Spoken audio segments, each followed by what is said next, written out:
Anyway, that was my start. Dad had came back working on the farm and was out trying to get a job to support the family. And I already had an older brother who was 4 or 5 years older than me that was in the family. So there's two boys and my mother and dad who had to make a living. And my dad worked at various jobs around. And like I say, conditions stayed difficult and hard in this part of the country for a long time. So that was my start. When my dad came back from the war, and the reason, I guess, is these were farm families and the need for education or ability to get a good education was hard to come by. My dad had not finished high school when he went off to the war. He did finish when he got back under the GI Bill. He went and got his high school diploma. I think my mother only went through hardly up to junior high school before she came out of school. And like I say, back in those days, children were going to work on the farm and weren't looking for higher education.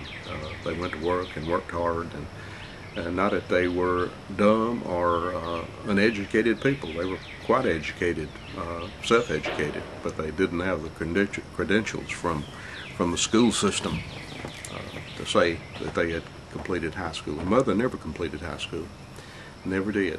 She worked at some jobs that required quite a bit of learning and intelligence, but she did it without a high school education.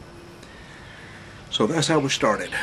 And when we started, I started in first grade about 1952, I believe it was, in public school, and it was understood that we would go to school and finish high school, my brother and I. No plans for college. If we would finish high school, my parents and many other parents considered at that time that would be good enough, enough education.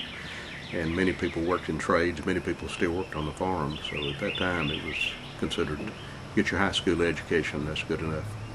But you know, I had an interest even those early days. I don't know where it came from, but I was interested in things beyond farm life, farm work, menial things. I always had an interest in nature, and I've always kind of considered maybe my Native American heritage gave me a feeling and a love and interest in natural things, and I still have that. If you watch my videos, you know I'm a lover of all sorts of nature, critters and plants, and that's stayed with me.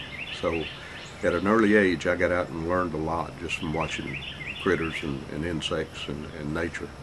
And my mother and my grandfather on her side of the family were loved plants and flowers and things like that. So I learned a lot from them on things like that. Of course, learned things that went on around the farm and such as that.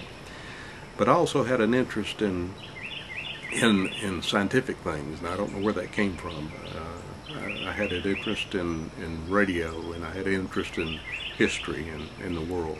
But from early age, I had those interests, and I wasn't a great student when I went to school. I made average grades, and I learned a lot about what I was interested in. But again, didn't indicate I was a highly intelligent person or a great student. I didn't ever, in those days, call it failing a grade. I didn't ever fail a grade, but I didn't make all A's and the B's either. So anyway, started the first grade there in about 1952, and I learned things in school, but I also learned a lot of things out on my own. And at that time too, we had radio when I was very, very young, and I used to love to listen to the radio and imagine far-off places from listening to the radio. My granddad had an old shortwave radio which caught my fascination. I could hear London, England. I could hear some of the Russian Radio Moscow that spoke in English, and some of the French stations and stations all over the country. It caught my fascination of what a big world there was out there, and I wanted to learn more about it. So I had that interest in radio, and then TV came along real early in my life. We had our first TV about the same time that I first started to school. So there again, that caught my fascination. And I watched shows on TV, some good, some bad.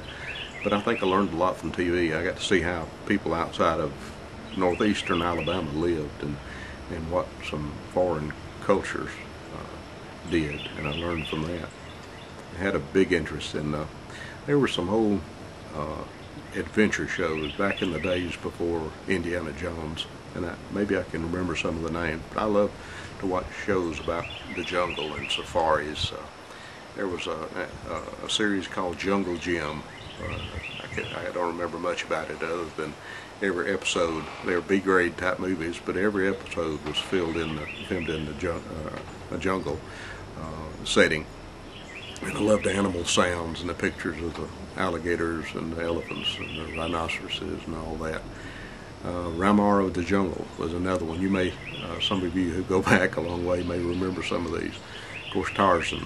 We used to play Tarzan days on end, watch Tarzan at the movies and later on TV, and we would always play Tarzan.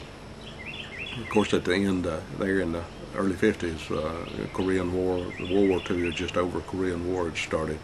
So there was a lot of military things to catch our interest, and we played having war a lot. We fought the Germans and the Japanese and I don't know what all. And of course, cowboys and Indians. I always had that. Roy Rogers and Gene Autry and Lash LaRue, and I can't name all those old guys that taught us how to be real men. And we played many days playing we called it cowboys and Indians, and we had toy guns, and no, it didn't ever make any of us want to go out and kill anybody with a gun. We played with toy guns and caps, and had BB guns, and shot too many little critters that later on we regretted. But that was all part of growing up back in those days, I think. But I did have that interest. I didn't only want BB guns and cap pistols and things like that. I found an interest and wanted a microscope, and I wanted a chemistry set, and I wanted a science set. And I was lucky enough, and they were toy grade, but I was lucky enough to finally get a microscope that I could look at things and it would make them bigger.